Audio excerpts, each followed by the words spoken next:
day one of CJI receiving the highest of praise, I was dialed in for day 2. I love you guys, I'll see you tomorrow. The event, poised as an existential threat to ADCC, was set for its final day. 12 of the top grapplers remained on the card for day 2, with 8 carrying over from yesterday to fight it out for $1 million bucks, including 2 of the wildest guys to face off in the semis, and another 4 booked for highly anticipated super fights, which would finally settle a long-time beef and pit old school against new school. All eyes were on the event to see if it'd go down in history as the ultimate game changer, bringing a wider audience to jiu-jitsu and finally getting athletes paid like pros, or if ADCC would still reign supreme. I was pumped to see if my predictions from yesterday would come true, and also if we could expect a CJI 2025. Nicky Rod had bulldozed and strangled his way to this match with Trab, a guy who just won't stop and seemed impossible to submit. Bradley's tough. Bradley's not the kind of guy who will tap easily to a choke. It has to be absolutely locked in. They both had already received $10,001 just for showing up, and they were now 2 matches away from $1 million. Nicky kept the pressure, kept throwing submissions out, but Trab just wouldn't take it. Until finally Nicky had enough and hit another rear strangle. Would he be this stoic if he managed to win the finals? So what's it like knowing that your brother's here and you guys are both running the high of winning? Hey, breaking faces runs in the family, what can I say? With Trab out, Nicky was set to face the winner of Fellipe Andrew, the technician, and Inacio Santos, the rhino. Much like Nicky versus Trab, Fellipe kept almost getting Inacio in submissions, but in some cases the walls of the alley were not helping. Until in round 2, Fellipe pulled out a slick submission for the win. At the finish here, we didn't quite get a great angle. Was it heel hook or straight foot lock? Heel hook. Backside 50-50. And made this comment about the performance. Make the jiu-jitsu with kimono great again, right? So I love that. My prediction from yesterday was right. Nicky and Fellipe would meet in the finals. But was I also right in predicting that Nicky would take home the $1 million? Before I could answer that, we first needed to see Lucas Barbosa, the honey badger, face off against Levi Jones-Leary and his seemingly impenetrable guard, while Kade Ruotolo waited on the sidelines to see if he'd get a shot at revenge for his brother. Using a sometimes boring to watch but frustratingly effective style, Levi barely squeezed by on the score in the first 2 rounds, leaving Barbosa only the chance for a submission in the 3rd, but Levi still managed to get the win. I don't know, I guess when there's money on the line I'm better or something.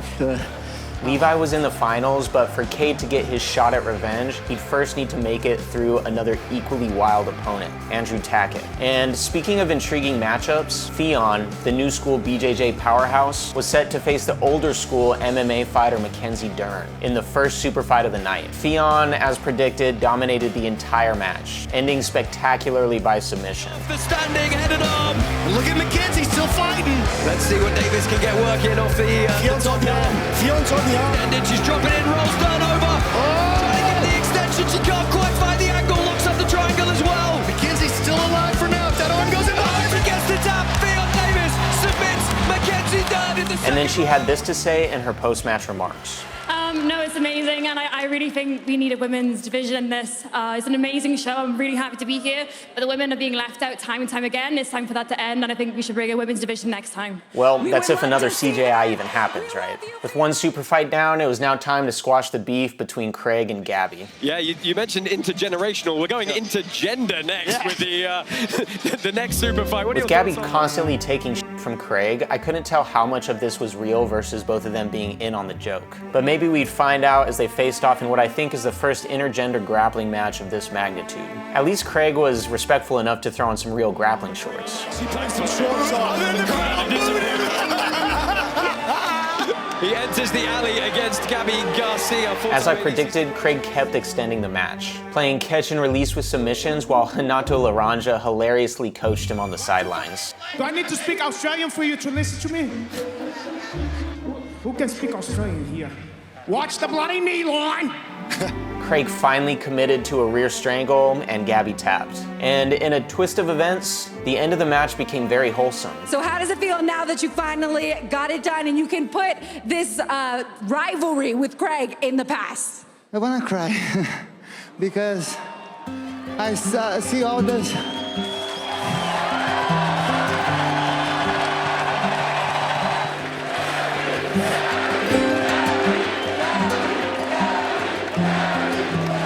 Thank you, Craig, for what you did for the sport, man. Is amazing. We'll do a rematch. Oh, we'll do the collab, even without the leg locks. beef squashed, it was now time for Kade to take his shot at vengeance for his brother. But first, he had to make it through Andrew Tackett. Their whole match was a highlight, with constant back and forth. Big smile, but he's right back at it again. Keeping them in. Running it. He's going to make it back. And some. Big swing. Tackett's still ahead. What a throw. Pick up here. Watch his knee. Big exposure. This could be it. It's for it again. Oh, jockeying for position. And a half left. Andrew Tackett hanging on for everything he's won. He's going to be okay right here. He's going to survive it. Andrew's match to win. Looking on the back. Turtle up and exposes that. Jitsu is all about, really. Okay. Big drop. They want one more.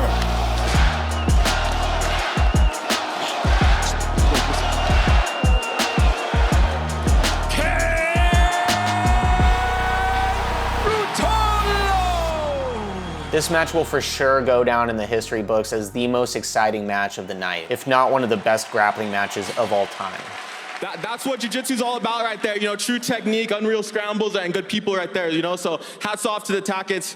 A match like that isn't possible just for one person. It takes two to tango like that, you know? So I think there needs to be some sort of different, as far as the stalling call for the guard players. I feel like it's too easy to be able just to sit on your back and wait for the guy to come to you, you know?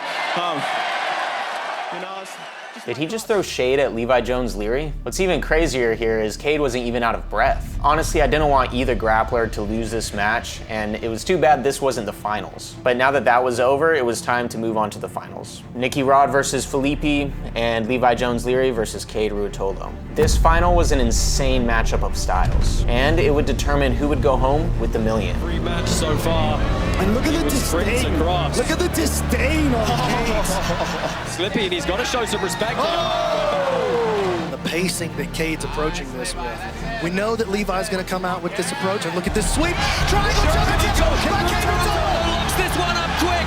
He's got a big squeeze. Levi's stepping over though, and he makes a great run. And I sort of feel like Kade is perplexed on how to deal with this guard. What is it that you think the crowd are not perceiving about the application of the scoring system here? I mean, that's a great question, to be honest. I mean, I think that they feel the top guy has the advantage. Under the criteria, it's who's initiating effective grappling action is going to be winning the round. Now, that doesn't necessarily need to be an active submission attack or threat, but even working towards it is enough. Levi Jones-Leary, even though he hasn't been able to get into a deep footlock, he's initiated and gotten into leg entanglements. Well, they want him to be Andrew Tackett, and he's just not Andrew Tackett. Andrew Tackett's on the sideline watching right now. Levi Jones-Leary's still out there with his strategy. Exactly. What do we actually value more in the sport? Is it the unpassable guard? Who's fighting for his brother, who was knocked out of this competition by Levi Jones-Leary. Kade's going airborne for sure.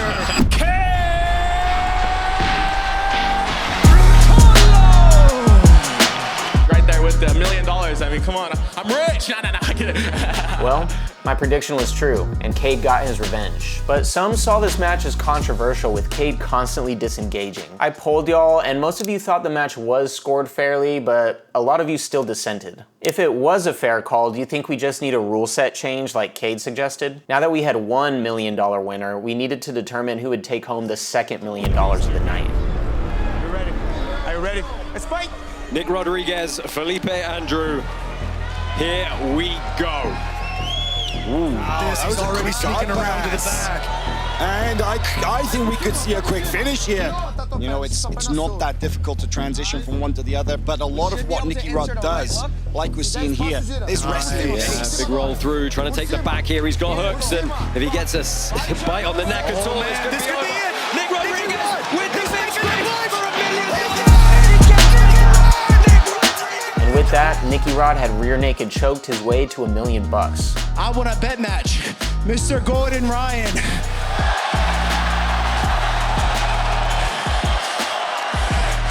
Because I know it in my bones that I'm the absolute best grappler on the planet.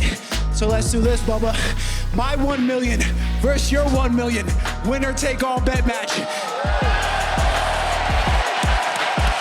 Come get some, and let's do it live on BT. Team Jiu-Jitsu YouTube channel. I'll see you guys. Do y'all think Gordon would actually agree with that? Drop a comment below. And speaking of Gordon and ADCC, he squeezed by with a points win on Pena and then smoked Yuri 21-0 in his second super fight of the event. While in the meantime, Craig raffled off Gordon's Miata. The Craig Jones Invitational, so who knows what he'll give away next. CJI felt like a success on day 2, but Gordon knew exactly where he was staying. Thank you to ADCC. If you're not with me, and you're not with us, and you're another one of those cockroaches, then go f yourself. Ladies and gentlemen, the king. Wait, what's going on here, guys? I don't know. The lights have gone out. Something's happened. Whoa, what's happening here? Guys, should we do this again?